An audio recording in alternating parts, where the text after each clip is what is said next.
باب الحلق من الاذى، تکلیف کی حالت میں سر منڈانا۔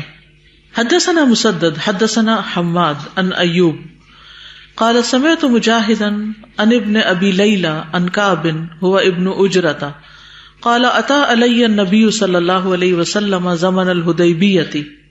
کعب بن اجرہ کہتے ہیں کہ نبی صلی اللہ علیہ وسلم حدیبیہ کے موقع پر میری طرف آئے، وانا اوقد تحت برمۃ، اور میں ہنڈیا کے نیچے آگ جلا رہا تھا، والقمل یتناثر عن رأسی، اور جوئیں میرے سر سے ٹپک رہی تھی۔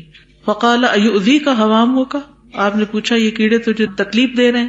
قلت نعم، میں نے کہا جی ہاں۔ قال فاحلق، فرمایا سر مڈا دو، وصم 3 ایام، اور 3 دن روزے رکھ لو، کیونکہ وہ احرام کی حالت میں تھی۔ او اطعم 6، یا 6 لوگوں کو کھانا کھلا دو، اب انسک نسیکتن، یا 1 بکری ذبح کر دو۔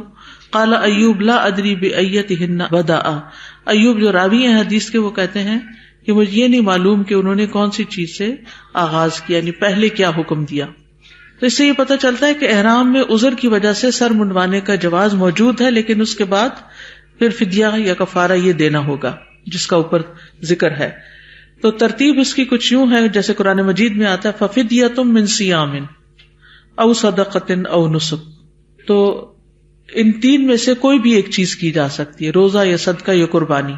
روزے 3 رکھے جائیں گے، اور مسکینوں کے کھانا کھلانا ایک اور روایت کے مطابق 6 ہیں، 6 مسکینوں کو کھانا کھلایا جائے گا، کیونکہ دوسری حدیث جو صحیح بخاری میں ہی آتی ہے اس میں آپ نے فرمایا کہ کیا تمہیں بکری مل جائے گی؟ میں نے عرض کیا نہیں۔